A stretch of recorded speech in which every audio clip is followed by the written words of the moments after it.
Hello, everyone, and welcome to today's webinar, Histology Hacks for Cryosectioning. I am Kaylee Bach of LabRoots, and I'll be your moderator for today's event. Today's educational web seminar is presented by LabRoots and brought to you by Leica Microsystems. To learn more, visit leicabiosystems.com. This presentation is educational and thus offers free continuing education credits. Please click on the Florida and PACE images at the bottom of your screen to obtain your credits. We encourage you to participate today by submitting any questions you may have during the presentation. To do so, simply type them into the Ask a Question box and click Submit. We'll answer as many questions as we have time for at the end of the presentation. You may also submit any technical issues here as well if you have trouble seeing or hearing the presentation. And with that, I'd like to now welcome our speaker, Dr. Marla Rivera-Oliver, Sales Specialist at Leica Microsystems. For a complete biography on our speaker, please click on the Presenter tab. Dr. Rivera-Oliver, thank you for joining us. You may now begin your presentation.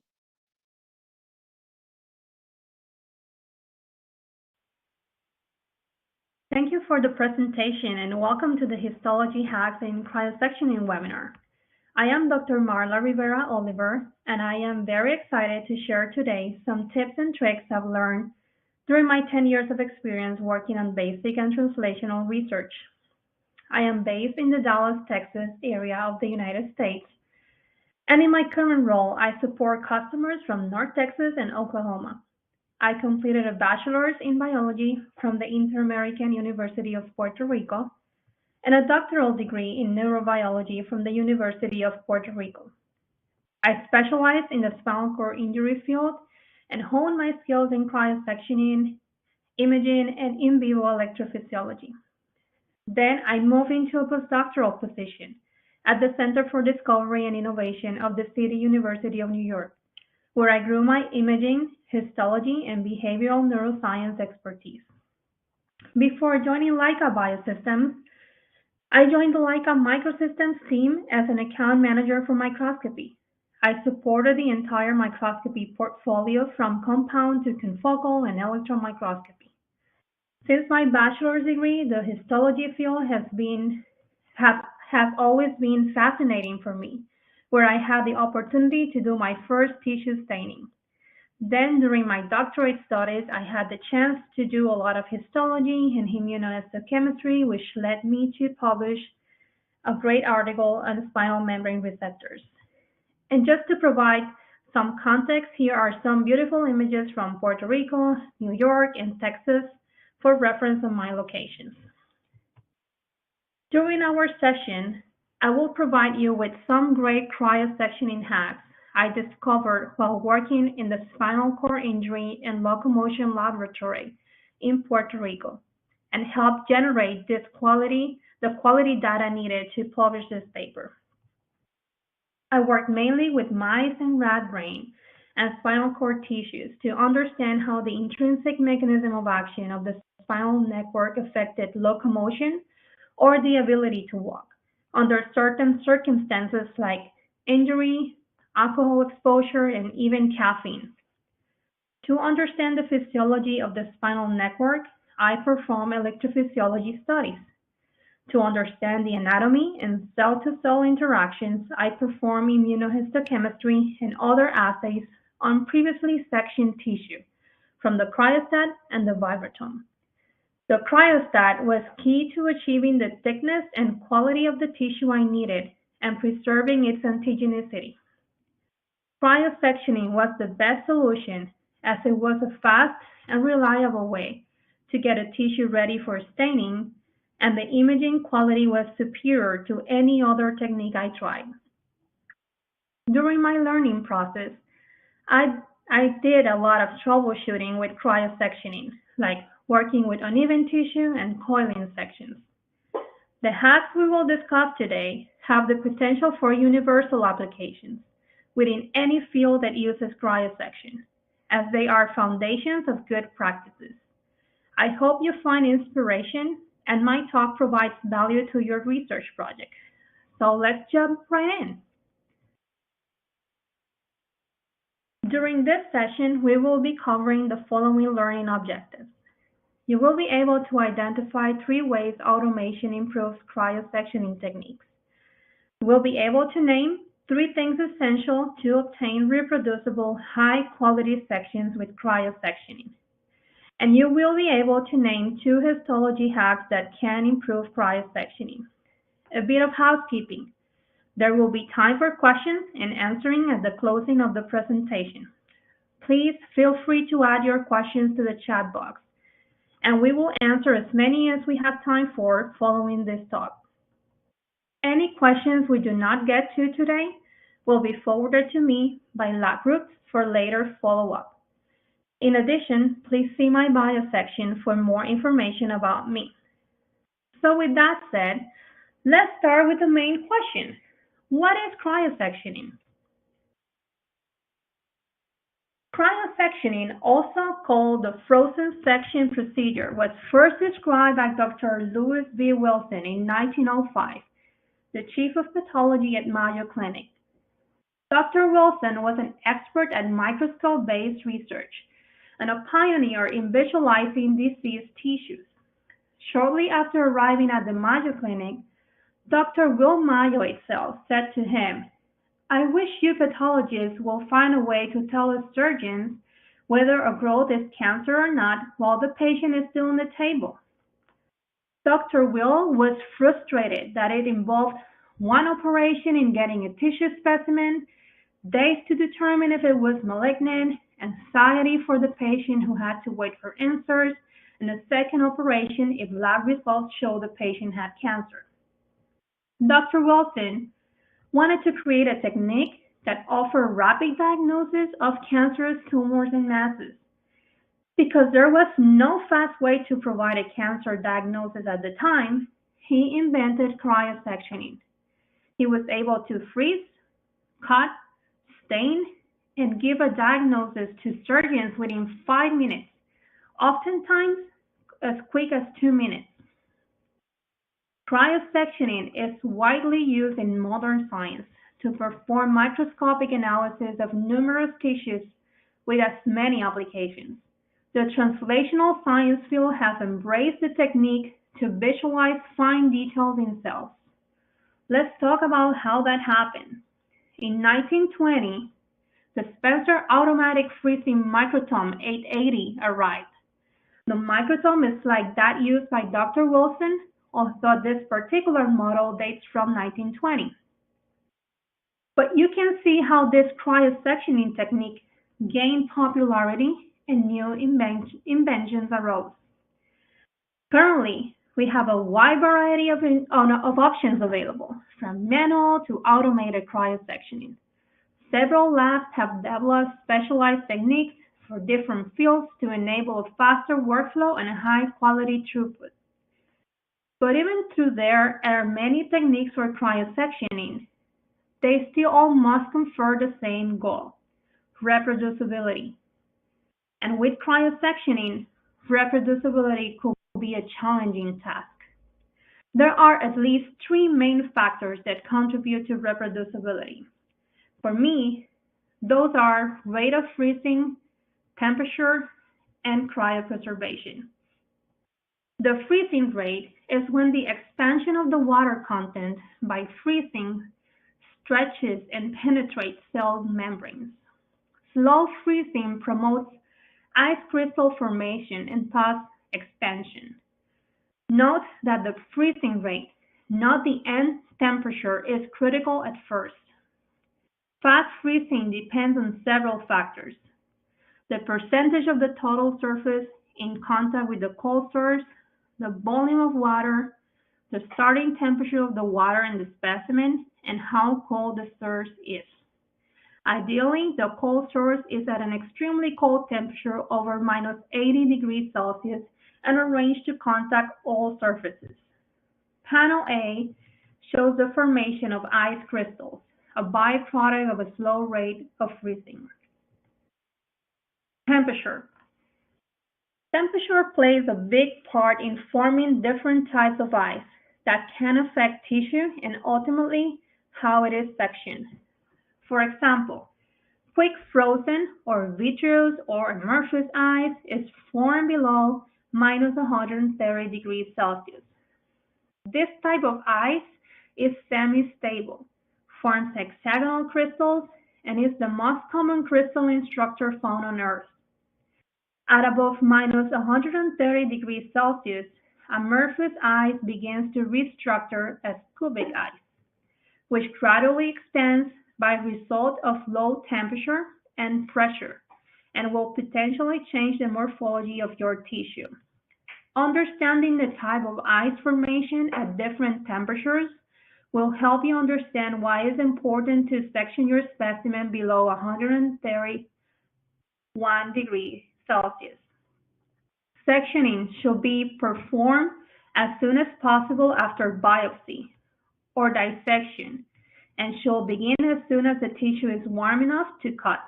So remember, we would like to cut the tissue when it is on the vitreous or amorphous state, not cubic. Tissue should never be left overnight or for long periods in the cryostat, even if there is no defrost cycle, as the conversion from vitreous to cubic ice will begin. Crystals will expand the ice and damage cells. The six critical steps in cryosectioning are fixation and cryoprotection, specimen preparation, sample freezing and positioning, sectioning, staining and cover slipping, and finally, imaging. I will now discuss each of these steps in more detail. Fixation. Fixation is optional, but should be performed whenever it's possible to prevent autolysis. The sample can be fixed before or after sectioning. The purpose of fixation is to preserve tissues permanently in a lifelike state as possible. Therefore, a variety of fixatives are available for use depending on the tissue and features to be demonstrated. For example, aldehydes, mercuriols, alcohols, oxidizing agents, and picrates. In my personal experience, I have always fixed my tissues with some form of aldehyde. These examples illustrate the value of tissue fixation. On the left panel, you can see an example of a bronchioloalveolar carcinoma with 15 seconds dying time using no fixation, and the arrows indicate where the cellular structure preservation is lost. In contrast, on the right panel, the same type of tissue was immediately fixed with 95% ETOH, a form of alcohol. In this case, the arrows notate preserved tissue morphology, easily visualizing cellular membrane and nuclei. Cryoprotection is optional but very well adopted into the research field. The sucrose solution protects the tissue and makes it less buoyant, so the tissue gains molecular weight and becomes easier to cut. The sucrose solution step for cryoprotection is very common in the research lab. Step number 2, specimen preparation. Immediately before cutting, samples should be grossed or trimmed with a razor blade. Avoid crushing artifacts by gently but firmly securing the specimen while cutting. This enables easy mounting onto the cutting device. A smaller size is preferred as it can be frozen faster than a larger size. In preparing a frozen section, thickness is not as critical as in paraffin processing. It could be 1 centimeter or a little more. If you like more information on grossing, we have great resources available on our website. Please make sure to read Steps to Better Grossing in our knowledge pathway for more details. Step number 3, sample freezing and positioning. Specimens for frozen section can be prepared in a variety of ways. They can be frozen in a cryogen mixture such as isopentane cooled by dry ice, liquid nitrogen, or placed onto a thin layer of cryo compound on a specimen holder that is placed on the freezing shelf or a large cold metal block placed inside the cryo chamber. The aim is to freeze the specimen as fast as possible to eliminate ice crystal formation or what is commonly called freeze artifact. My preferred method has always been to freeze this liquid nitrogen as it provides a fast and even freeze on the sample. For the positioning of the tissue on the cryostat, the most critical edge of the tissue should be perpendicular or diagonal to the blade, and not the first or the last aspect of the tissue to meet the blade. Frozen sections are less stable than paraffin or resin sections, which we won't cover in detail in this webinar, but provide superior preservation and antigenicity and therefore better detection of antigens by microscopy. Step number 4, sectioning. I prefer to section tissue at minus 20 degrees Celsius and thaw mount sections on slides. Slides may be dried on a slide warmer at 37 to 40 degrees Celsius for a few minutes, and tissue sections should be stored at minus 70 degrees Celsius until use. Step number 5, staining and cover slipping. Staining and cover slipping can be performed manually or automated. This will depend on the needs of the laboratory and the volume of tissue.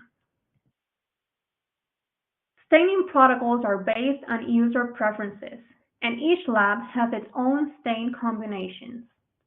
Some labs work strictly with hematoxylin and eosine stains, whereas others can use a wide variety of immunohistochemistry and in situ hybridization labels. Some labs will specialize in electron microscopy. There are certainly a variety of imaging needs, techniques, and combinations available. These protocols may be done manually, which will require much more time and effort, or become automated, which will help the staff, but more importantly, research, as it have the potential to decrease variability in results. Most, if not all, researchers who want to understand where a protein of interest is localized in a cell or tissue usually choose a fluorescent microscopy technique. Compound fluorescent or confocal microscopes are good examples. Using cryosectioning for immunohistochemistry and fluorescent in situ hybridization, we allow for tissue with better antigenicity, make your cutting much faster, and will create beautiful thin sections, even monolayers, that will provide the level of resolution needed at the imaging state. On this image, panel A shows the results of a poorly preserved tissue, which will lead to poor antigenicity.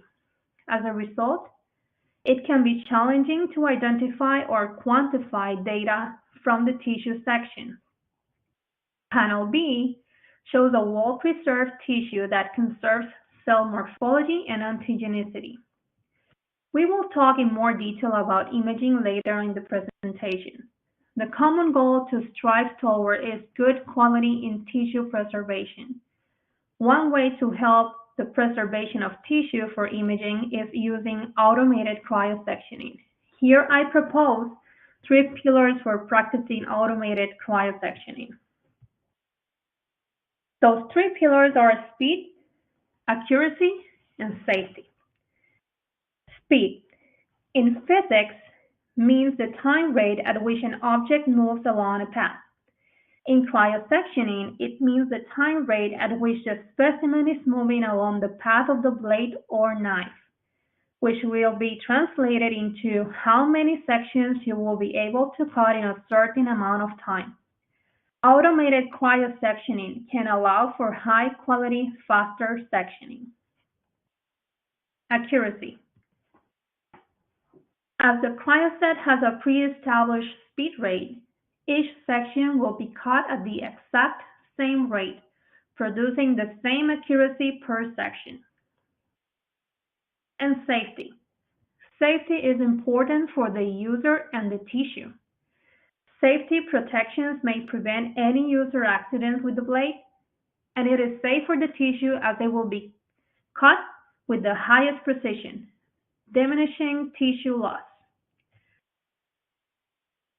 But what key differences does an automated cryostat have compared to the manual instrument? The three of the main differences are a foot switch versus a wheel for sectioning, which have an automated wheel with turn velocity per rotation, motorized handwheel versus manual handwheel, which increase precision on blade movement. The motorized handwheel will also free both hands to manipulate sections. And the preset counter. So don't worry about the number of sections or trimmings levels already completed when following complex sectioning patterns. Section counter and section thickness totalizer does that automatically for you. Automation means using mechanization instead of a manual or hands-on process. In cryosectioning, automation can consistently strive towards removing variability and improving consistency in cutting and riveting of your specimen. For example, on a manual cryostat, the user sets the parameters and manually cuts, one by one, each section while collecting them on a slide. In comparison, the user selects the parameters and collects sections on automated cryostat, but the cryostat oversees cutting your specimen. Reproducibility and accuracy are key for accurate quantitative and qualitative results under the microscope.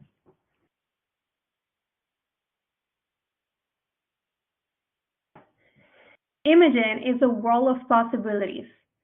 Those possibilities will depend on tissue quality.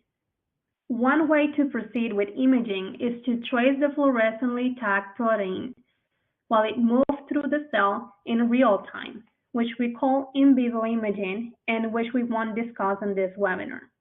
However, another strategy is to permeabilize chemically fixed cells or tissues and treat them with antibodies bearing a fluorescent compound.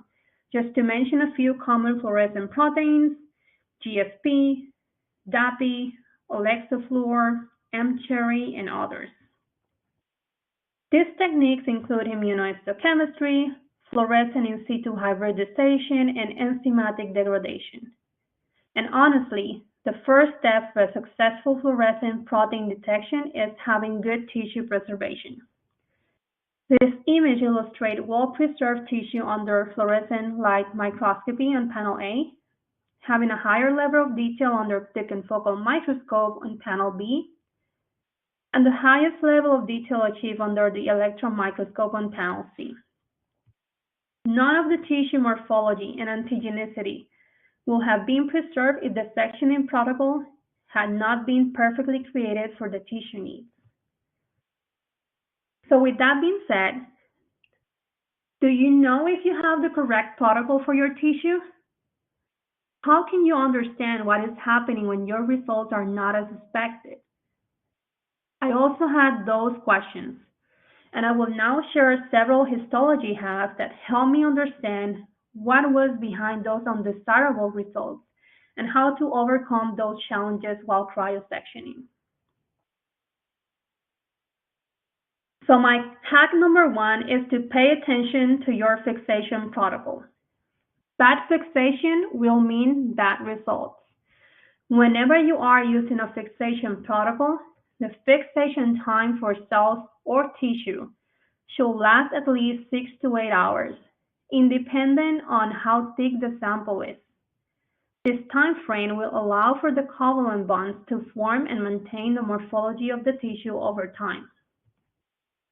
For animal tissue, it is preferable to apply the whole body perfusion technique when available, as it will ensure proper fixation of all tissues.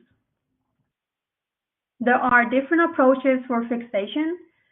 The most commonly researched are 4% formaldehyde for fluorescent light microscopy or a glutaraldehyde solution for electron microscopy. Other techniques have been introduced to the field, like high-pressure freezing, which is a very interesting fixation protocol, but I have not tried it myself. And then we cannot forget the sucrose solution that I like to include as part of my fixation discussion, because after fixation, the specimen should be placed in a sucrose solution to cryoprotect your tissue during the freezing process and prevent the loss of morphology and antigenicity. On panel A, we can see well-fixed tissue showing good nuclear and cytoplasmic morphology with minimal shrinkage, showing clearly defined basement membranes and cell margins. In contrast, on panel B, we have an example of poorly fixed tissue showing inferior nuclear and cytoplasmic morphology with excessive shrinkage and poorly defined cell margins. Note the evacuation and fragmentation of both nucleus and cytoplasm of cells of the distal tubule and retraction of the glomerulus due to shrinkage. Let's now move to the cryosectioning hack number 2. Move from fresh to freeze tissue in a smart way. Freeze a tissue sample up to 2 centimeters in diameter. Thicker samples won't freeze evenly and will collaborate with loss of antigenicity. Remember, preserving antigenicity and tissue morphology is our common goal. Freezing the tissue should be a quick process using isopentane or liquid nitrogen, which is the most common, to prevent ice crystal formation, which will change morphological shape. Cryosectioning hack number 3. The right temperature will save a lot of trouble when cryosectioning. I am talking about your instrument, your room, and even your floor temperature. The temperature in the cryostat should be set for your type of sample, usually around 120 degrees Celsius. If the temperature is too low, the block will be too rigid, and the sections won't be smooth and thin. If the temperature is too high, it won't achieve proper riveting. Keep the cryostat door closed as much as possible to avoid temperature fluctuations. Pay attention to the room temperature, which is usually around 68 to 72 degrees Celsius, but low humidity is required. In humid regions like the Caribbean or West United States, we often find dehumidifiers in cryosectioning rooms. Room doors should be closed to avoid temperature fluctuations, and the cryostat should not be placed close to the window, air vent, or a place where sunlight can potentially change the instrument's temperature. In summary, avoid as many temperature and humidity fluctuations as possible. Hack number 4. Use the right tools to achieve the best results. The use of charge slides will help with the section adhesion of sites. Use new blades each time you sit to cut. If the blade is dull, it won't cut thin and smooth sheets of tissue. Please remember to use a trimming blade and replace it with a new blade once closer to the specimen. You don't want to make your blade dull before starting to section your specimen. Ensure the specimen and blade are tightened securely and set to the desired temperature. You will also need to use brushes to help while collecting your sections and to keep your working area clean. Soft brushes should be used at all times, and one should try to avoid touching the sections with the brush. Brushes can also help prevent the sections rolling while transferring to the slide. And hack number 5, proper slide storage. You may need to revisit your slides. Store them right. If fixation has been done correctly, your slides will remain intact for several months or even years. Temperature plays a huge role in proper tissue storage. The finalized slides can be stored for months at 4 degrees Celsius in a dark place such as a lab fridge, or stored for more extended periods in an ultra-low temperature freezer, preferably at minus 20 degrees Celsius in a dark slide box. Just remember, keep them stored in a low humidity freezer at a constant temperature and with no light. Another tip is also an add-on to the cryostat called the cryogen.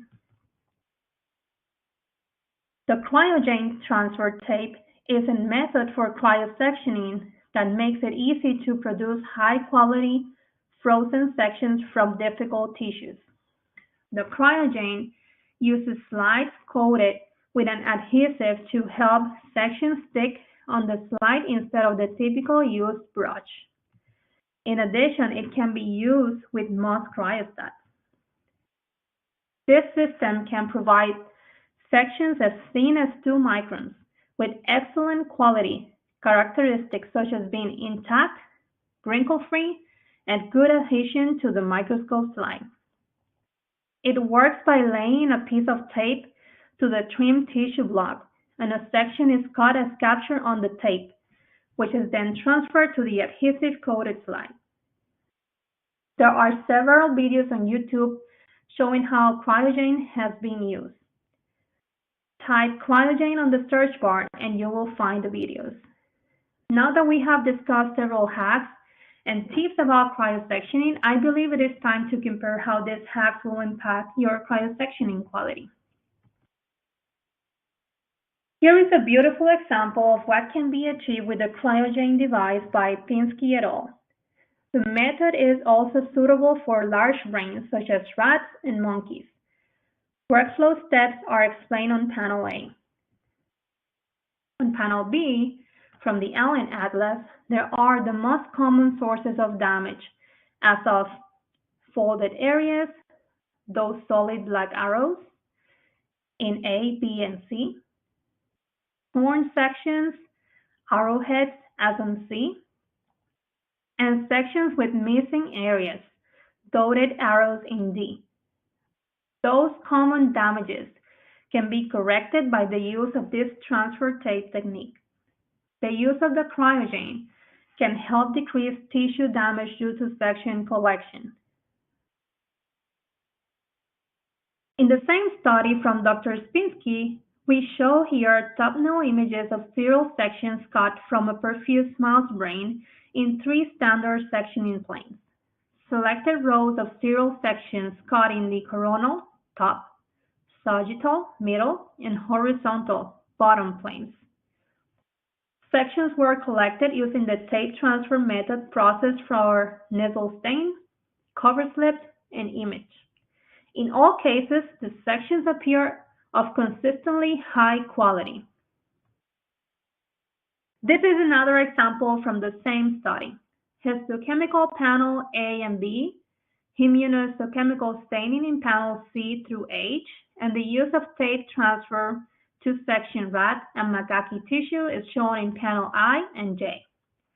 Low magnification views of coronal sections from mouse brains reacted for myelin galli silver stain technique, tyrosine hydroxylase, and Wisteria floribunda lectin, showing high antigenicity. For each image, the arrow points to the region shown at higher magnification in B, E, and F. Tissue with native fluorescent expression is shown in G for a mouse brain expressing credit-dependent GFP in GAT2 cells. Coronal sections of rat and monkey brains collected by this transfer method are shown in I and J. All sections are 20 micrometers thick. So today we have covered several topics of cryosectioning in research.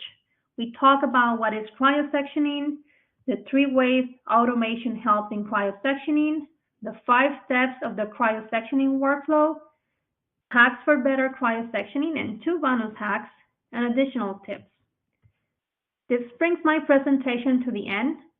Thank you for attending, and I will be happy to answer any questions. All right. Well, thank you so much, Dr. Rivera-Oliver, for your informative presentation.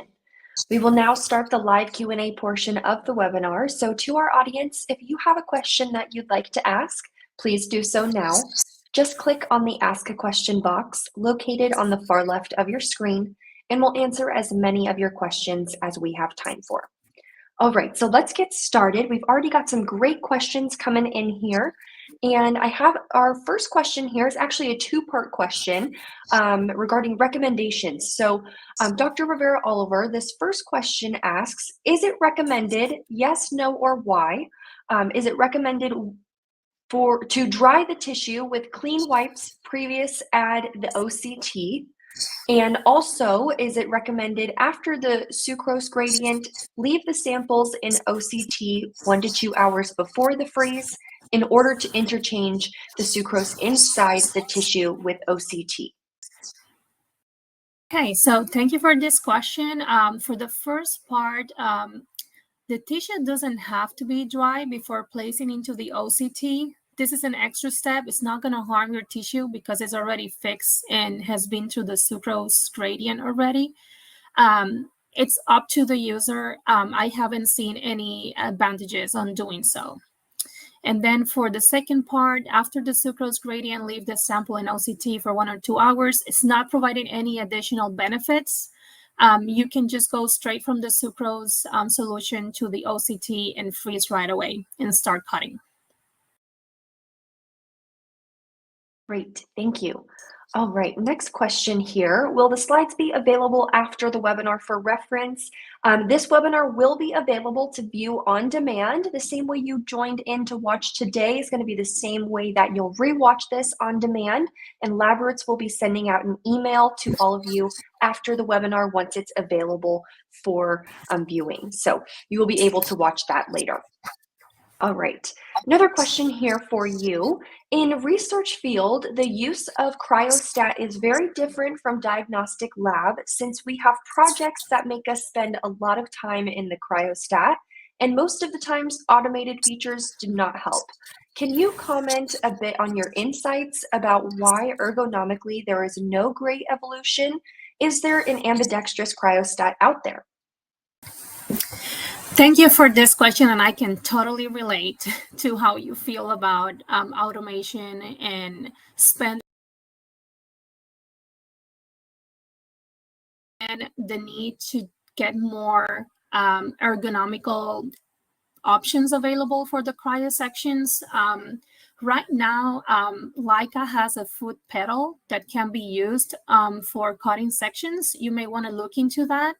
I'm not sure it's available for all the cryostat models, but I know it's something that we do have available. And to my understanding, we don't have any ambidextrous cryostat available right now, but has been a request that has been provided, and we have shared with our research and development team. So hopefully it's something that we can come up in the future.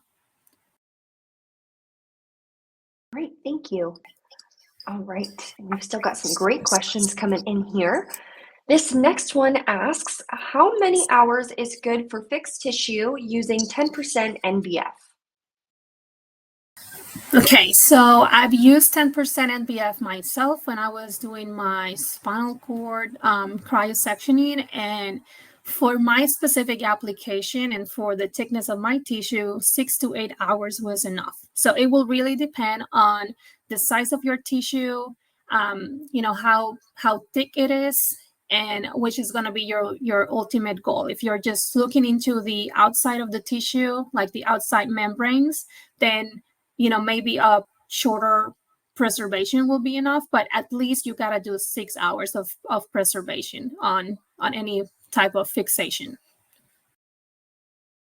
Great, thank you. All right, we've got another question here for you. What will be your recommendation for cryosectioning or freezing of a sample in case the sample was delivered floating in a buffer preservation medium? I will suggest to do the sucrose solution for at least 2 hours, or wait until the tissue sink into the bottom of the solution, and then go straight into your OCT and do your sectioning. Great, thank you. All right. Is there a preferred method for slide storage? I will say that generally you want to store the slides in a cold environment without light, so that you can preserve any additional molecular things in your tissue. So I usually store it in a minus 20 degrees Celsius freezer that was completely dark. Or you can, if you don't have access to a dark environment, you can always use a dark slide holder. Great, thank you. All right. Another question for you here. Is there a preferred method for tissue preparation to obtaining quality results? Yeah, so that is a great question. There is no universal protocol for cryosectioning.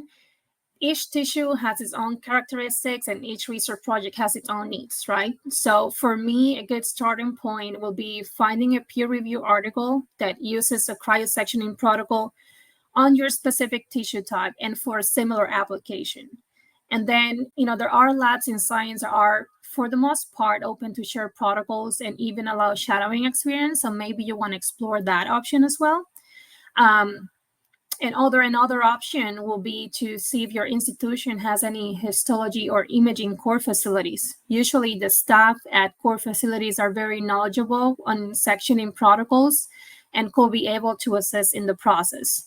One thing that I love is that research field nourishes on a very collaborative environment, and you may find support at your own institution as well.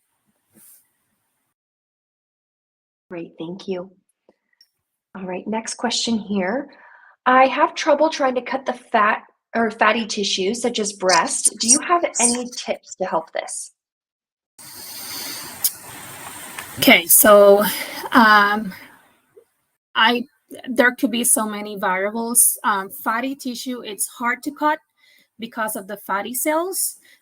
So I feel like the most important step with fatty tissue will always be fixation. So if you're having trouble sectioning your breast tissue, please look into your fixation protocol and see if there's anything you can tweak to do a better fixation on the tissue. Another thing that you may want to do if you're not doing right now could be a sucrose solution after fixation that can help you with the density of the tissue, and that will probably help you with the sectioning as well. But if you want, we can follow up with this question and provide more details later on. Great, thank you. Now, next question here asks, is there an optimal shape for the block face?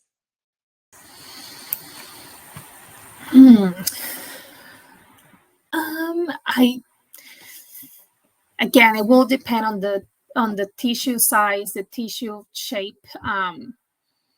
Mine were always squared, but it was because of the nature of my tissue. I've also seen labs that whenever they're cutting brain, for example, they're not embedding this tissue into the OCT. They're just cutting straight from it. So it will really depend on the shape of your tissue and how thick you want to make the sections. Okay, well, thank you so much. All right, well, that will conclude our session for today. So I want to thank you again, Dr. Rivera-Oliver, for your time today and your important research. We would also like to thank LabRoots and our sponsor, Leica Microsystems, for underwriting today's educational webcast. Before we go, I'd like to thank the audience for joining us today and for their interesting questions. Questions we did not have time for today and those submitted during the on-demand period will be addressed by our speaker via the contact information you provided at the time of registration. This webcast can be viewed on demand, and LabRoots will alert you via email when it's available for replay. We encourage you to share that email with your colleagues who may have missed today's live event. So until next time, take care, everyone. Goodbye.